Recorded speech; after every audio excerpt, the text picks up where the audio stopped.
You fool! Warren is dead.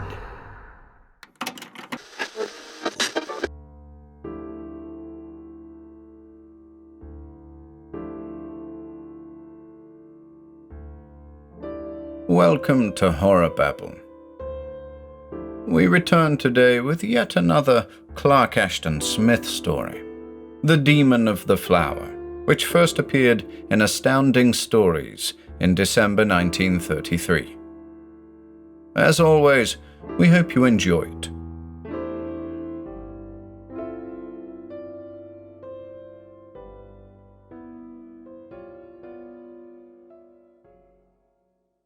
The Demon of the Flower by Clark Ashton Smith. Not as the plants and flowers of earth, growing peacefully beneath the simple sun, were the blossoms of the planet Lo-Fi, coiling and uncoiling in double dawns, tossing tumultuously under vast suns of jade green and ballast ruby orange, swaying and weltering in rich twilights, in aurora-curtained nights.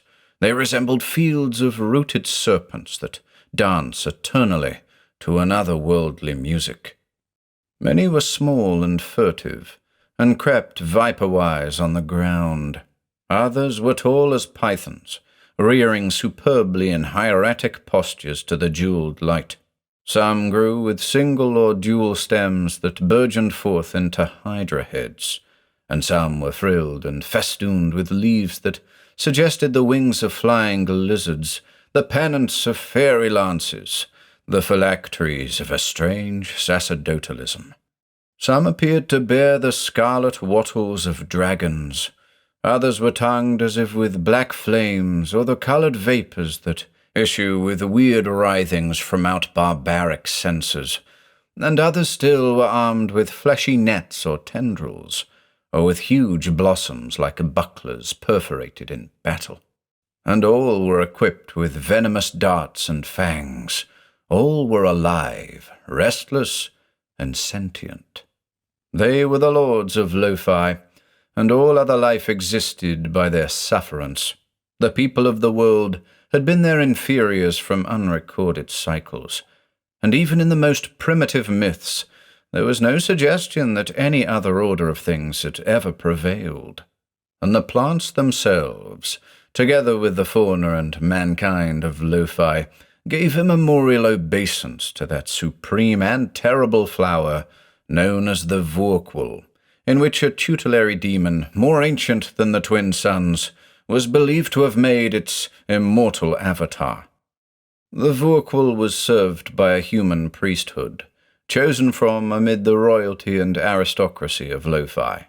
In the heart of the chief city, Lospa, in an equatorial realm, it had grown from antiquity on the summit of a high pyramid of sable terraces that loomed over the town like the hanging gardens of some greater Babylon, crowded with the lesser but deadly floral forms. At the centre of the broad apex, the Vorkwal stood alone in a basin level with the surrounding platform of black mineral. The basin was filled with a compost, in which the dust of royal mummies formed an essential ingredient. The demon flower sprang from a bulb so encrusted with the growth of ages that it resembled a stone urn. Above this, there rose the gnarled and mighty stalk that had displayed in earlier times the bifurcation of a mandrake, but whose halves had now grown together into a scaly, furrowed thing like the tail of some mythic sea monster. The stalk was variegated with hues of greening bronze, of antique copper, with the livid blues and purples of fleshly corruption. It ended in a crown of stiff, blackish leaves, banded and spotted with poisonous metallic white, and edged with sharp serrations as of savage weapons. From below the crown issued a long, sinuous arm, scaled like the main stem, and serpentining downward and outward to terminate in the huge upright bowl of a bizarre blossom, as if the arm, in sardonic fashion, should hold out a hellish beggar's cup. Abhorrent and monstrous was the bowl, which, like the leaves, was legended to renew itself at intervals of 1,000 years. It smouldered with sullen ruby at the base. It lightened into zones of dragon's blood, into belts of the rose of infernal sunset, on the full, swelling sides, and it flamed at the rim to a hot, yellowish naccarat red, like the ichor of salamanders. To one who dared peer within, the cup was lined with sepulchral violet, blackening toward the bottom, pitted with myriad pores, and streaked with turgescent veins of sulphurous green. Swaying in a slow, lethal, hypnotic rhythm, with a deep and solemn sibilation, the Vorkwal dominated the city of Lospar and the world of Lo-Fi. Below, on the tiers of the pyramid, the thronged ophidian plants kept time to this rhythm in their tossing and hissing, and far beyond Lospar, to the poles of the planet and in all its longitudes, the living blossoms obeyed the sovereign tempo of the Vorkwal. Boundless was the power exercised by this being over the people who, for want of a better name, I have called the humankind of Lo-Fi. Myriad and frightful were the legends that had gathered through eons about the Vorkwal. And dire was the sacrifice demanded each year at the summer solstice by the demon, the filling of its proffered cup with the lifeblood of a priest or priestess chosen from amid the assembled hierophants who passed before the Vorkwal, till the poised cup, inverted and empty, descended like a devil's mitre on the head of one of their number. Lunithi, king of the realms about Lospar, and high priest of the Vorkwal, was the last, if not the first of his race, to rebel against this singular tyranny. There were dim myths of some primordial ruler who had dared to refuse the required sacrifice, and whose people, in consequence, had been decimated by a mortal war with the serpentine plants which, obeying the angry demon, had uprooted themselves everywhere from the soil, and had marched on the cities of Lo-Fi, slaying or vampirizing all who fell in their way. Lunithi, from childhood, had obeyed implicitly and without question the will of the floral overlord, had offered the stated worship, had performed the necessary rites. To withhold them would have been blasphemy. He had not dreamt of rebellion, till, at the time of the annual choosing of the victim, and 30 sons before the date of his nuptials with Nala, priestess of the Vorkwal, he saw the hesitant, inverted grail come down in deathly crimson on the fair head of his betrothed. A sorrowful consternation, a dark, sullen dismay which he sought to smother in his heart, was experienced by Lunithi. Nala, dazed and resigned, in a mystic inertia of despair, accepted her doom without question, but a blasphemous doubt formed itself surreptitiously in the mind of the king. Trembling at his own impiety, he asked himself if there was not some way in which he could save Nala, could cheat the demon of its ghastly tribute. To do this, and escape with impunity to himself and his subjects, he knew that he must strike at the very life of the monster, which was believed to be deathless and invulnerable.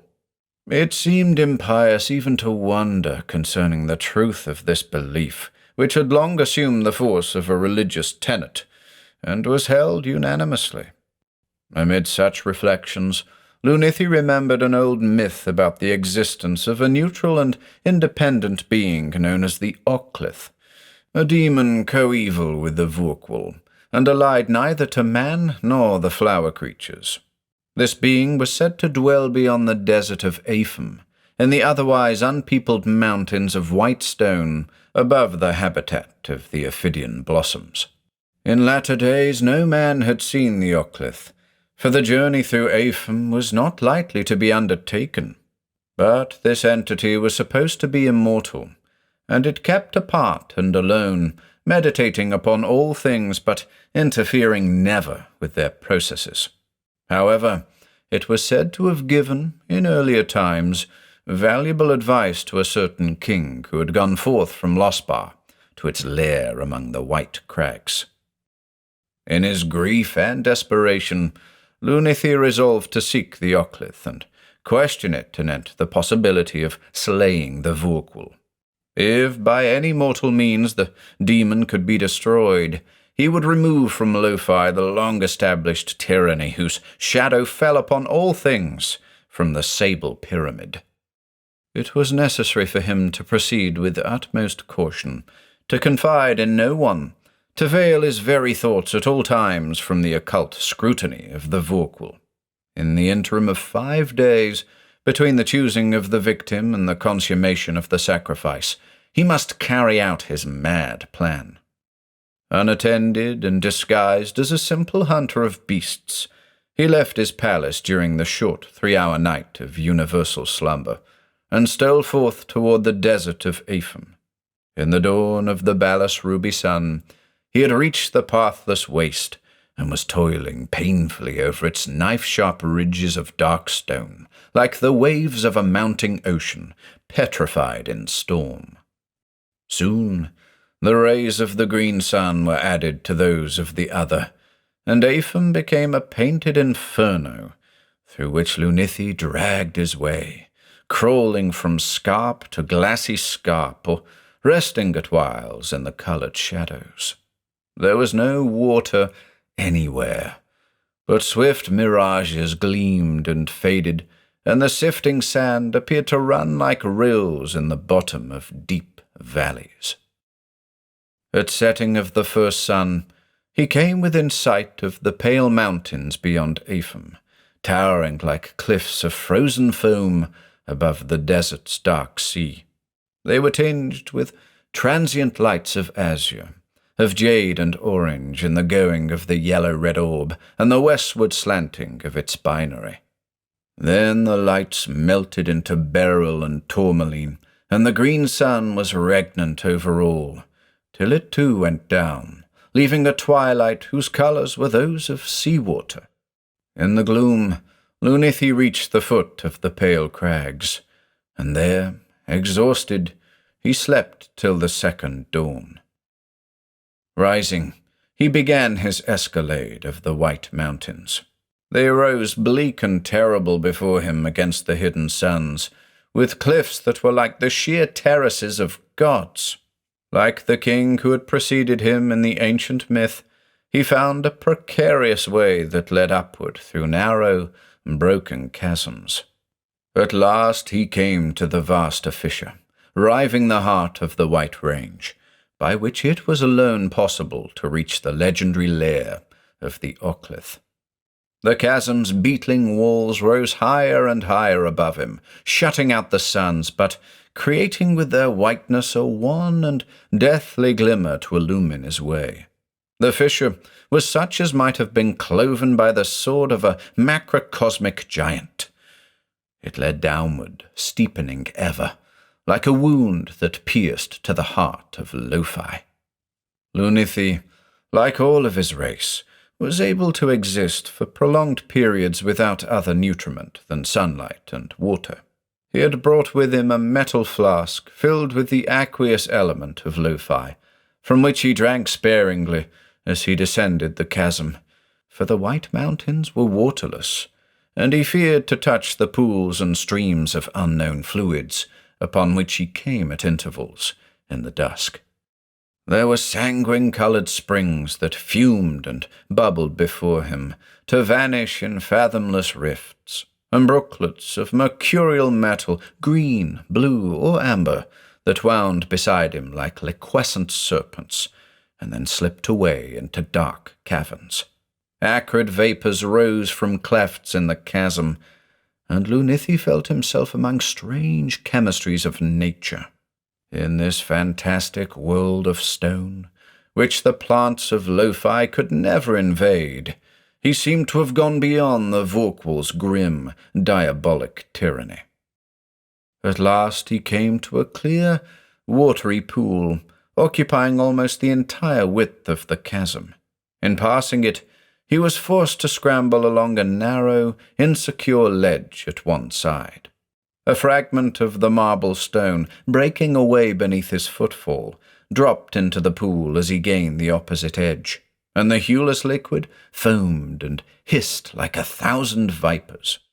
Wondering as to its properties, and fearful of the venomous hissing which did not subside for some time, Lunithy hurried on, and came after an interval to the fish's end. Here he emerged in the huge crater-like pit that was the home of the Ochlith. Fluted and columned walls went up to a stupendous height on all sides, and the sun of orange ruby, now at zenith, was pouring down a vertical cataract of gorgeous fires and shadows. Adorsed against the further wall of the pit in an upright posture, he beheld that being known as the Ochlith, which had the likeness of a high cruciform pillar of blue mineral, shining with its own esoteric luster. Going forward, he prostrated himself before the pillar, and then, in accents that quavered with a deep awe, he ventured to ask the desired oracle. For a while, the Ochlith maintained its eon-old silence. Peering timidly, the king perceived the twin lights of mystic silver that brightened and faded with a slow, rhythmic pulsation in the arms of the blue cross. Then, from the lofty, shining thing there issued a voice that was like the tinkling of mineral fragments tightly clashed together, but which somehow shaped itself into articulate words. "It is possible," said the Ochlith, "to slay the plant known as the Vorkwal, in which an elder demon has its habitation. Though the flower has attained millennial age, it is not necessarily immortal, for all things have their proper term of existence and decay, and nothing has been created without its corresponding agency of death. I do not advise you to slay the plant, but I can furnish you with the information which you desire. In the mountain chasm through which you came to seek me, there flows a hueless spring of mineral poison, deadly to all the Ophidian plant life of this world." The Ochlith went on and told Lunithy the method by which the poison should be prepared and administered. The chill, toneless, tinkling voice concluded, "I have answered your question. If there is anything more that you wish to learn, it would be well to ask me now." Prostrating himself again, Lunithy gave thanks to the Ochlith, and, considering that he had learned all that was requisite, he did not avail himself of the opportunity to question further the strange entity of living stone. And the Ochlith, cryptic and aloof in its termless, impenetrable meditation, apparently saw fit to vouchsafe nothing more except in answer to a direct query. Withdrawing from the marble-walled abyss, Lunithy returned in haste along the chasm, till, reaching the pool of which the Ochlith had spoken, he paused to empty his water-flask and fill it with the angry, hissing liquid. Then he resumed his homeward journey. At the end of 2 days, after incredible fatigues and torments in the blazing hell of Apham, he reached Losbar in the time of darkness and slumber, as when he had departed. Since his absence had been unannounced, it was supposed that he had retired to the underground editor below the pyramid of the Vorkwal for purposes of prolonged meditation, as was sometimes his wont. In alternate hope and trepidation, dreading the miscarriage of his plan and shrinking still from its audacious impiety, Lunithy awaited the night preceding that double dawn of summer solstice when, in a secret room of the Black Pyramid, the monstrous offering was to be made ready. Nala would be slain by a fellow priest or priestess, chosen by lot, and her lifeblood would drip from the channeled altar into a great cup, and the cup would then be borne with solemn rites to the Vorkwal, and its contents poured into the evilly supplicative bowl of the sanguinated blossom. He saw little of Nala during that interim. She was more withdrawn than ever, and seemed to have consecrated herself wholly to the coming doom. To no one, and least of all to his beloved did Lunithy dare to hint a possible prevention of the sacrifice. There came the dreaded eve, with a swiftly changing twilight of jeweled hues that turned to a darkness hung with auroral flame. Lunithy stole across the sleeping city and entered the pyramid, whose blackness towered massively amid the frail architecture of buildings that were little more than canopies and lattices of stone. With infinite care and caution, he made the preparations prescribed by the Ochlith. Into the huge sacrificial cup of black metal, in a room lit with stored sunlight, he emptied the seething, sibilant poison he had brought with him from the White Mountains. Then, opening adroitly a vein in one of his arms, he added a certain amount of his own life fluid to the lethal potion, above whose foaming crystal it floated like a magic oil, without mingling, so that the entire cup, to all appearance, was filled with the liquid most acceptable to the satanic blossom. Bearing in his hands the black grail, Lunithy ascended a hewn stairway that led to the Vorkwal's presence. His heart quailing, his senses swooning in chill gulfs of terror, he emerged on the lofty summit above the shadowy town. In a luminous azure gloom, against the weird and iridescent streamers of light that foreran the double dawn, he saw the dreamy swaying of the monstrous plant and heard its somnolent hissing that was answered drowsily by myriad blossoms on the tiers below. A nightmare oppression, black and tangible, seemed to flow from the pyramid and to lie in stagnant shadow on all the lands of Lo-Fi. Aghast at his own temerity, and deeming that his shrouded thoughts would surely be understood as he drew nearer, or that the Vorkwal would be suspicious of an offering brought before the accustomed hour, Lunithy made obeisance to his floral suzerain. The Vorkwal vouchsafed no sign that it had deigned to perceive his presence, but the great flower cup, with its flaring crimsons dulled to garnet and purple in the twilight, was held forward as if in readiness to receive the hideous gift. Breathless and fainting with religious fear, in a moment of suspense that seemed eternal, Lunithy poured the blood-mantled poison into the cup. The venom boiled and hissed like a wizard's brew as the thirsty flower drank it up, and Lunithy saw the scaled arm draw back, tilting its demon grail quickly, as if to repudiate the doubtful draught. It was too late, for the poison had been absorbed by the blossom's porous lining.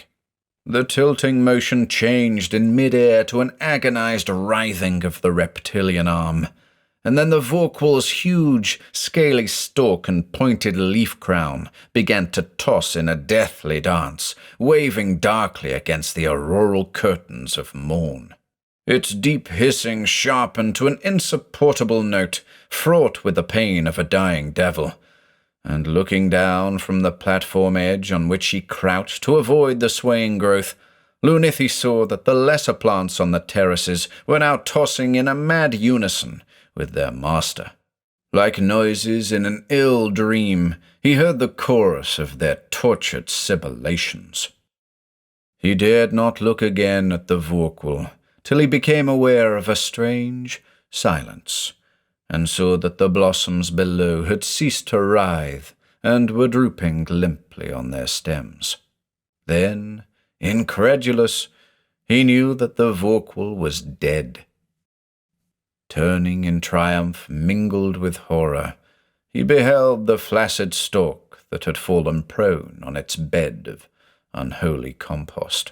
He saw the sudden withering of the stiff, sordid leaves of the gross and hellish cup. Even the stony bulb appeared to collapse and crumble before his eyes. The entire stem, its evil colours fading swiftly, shrank and fell in upon itself like a sere, empty serpent skin. At the same time, in some obscure manner, Lunithy was still aware of a presence that brooded above the pyramid. Even in the death of the Vorkwal, it seemed to him that he was not alone. Then, as he stood and waited, fearing he knew not what, he felt the passing of a cold and unseen thing in the gloom, a thing that flowed across his body like the thick coils of some enormous python, without sound, in dark, clammy undulations. A moment more, and it was gone, and Lunithy no longer felt the brooding presence. He turned to go, but it seemed that the dying night was full of an unconceived terror that gathered before him as he went down the long, sombre stairs. Slowly he descended. A weird despair was upon him. He had slain the Vorkwal, had seen it wither in death, yet he could not believe the thing he had done. The lifting of the ancient doom was still no more than an idle myth. The twilight brightened as he passed through the slumbering city. According to custom, no one would be abroad for another hour.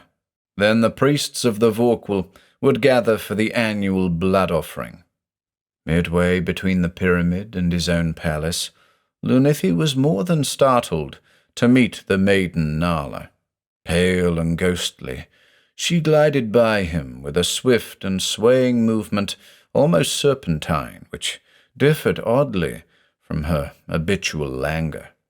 Lunithy dared not accost her when he saw her shut, unheeding eyes like those of a somnambulist, and he was awed and troubled by the strange ease, the unnatural surety of her motion, which reminded him of something which he feared to remember. In a turmoil of fantastic doubt and apprehension, he followed her. Threading the exotic maze of Losbar with the fleet and sinuous glide of a homing serpent, Nala entered the sacred pyramid. Lunithy, less swift than she, had fallen behind, and he knew not where she had gone in the myriad vaults and chambers, but a dark and fearsome intuition drew his steps without delay to the platform of the summit. He knew not what he should find, but his heart was drugged with an esoteric hopelessness, and he was aware of no surprise when he came forth in the vari-coloured dawn and beheld the thing which awaited him. The maiden Nala, or that which he knew to be Nala, was standing in the basin of evil compost, above the withered remains of the Vorkwal. She had undergone, was still undergoing, a monstrous and diabolic metamorphosis. Her frail, slight body had assumed a long and dragon-like shape, and the tender skin was marked off in incipient scales that darkened momentarily with a mottling of baleful hues. Her head was no longer recognizable as such, and the human lineaments were flaring into a weird semicircle of pointed leaf buds. Her lower limbs had joined together, had rooted themselves in the ground. One of her arms was becoming a part of the reptilian bowl, and the other was lengthening into a scaly stem that bore the dark red bud of a sinister blossom. More and more the monstrosity took on the similitude of the Vorkwal, and Lunithy, crushed by the ancient awe and dark, terrible faith of his ancestors, could feel no longer any doubt of its true identity. Soon there was no trace of Nala in the thing before him, which began to sway with a sinuous, python-like rhythm, and to utter a deep and measured sibilation to which the plants on the lower tiers responded. He knew then that the Vorkwal had returned to claim its sacrifice and preside forever above the city Losbar and the world Lo-Fi.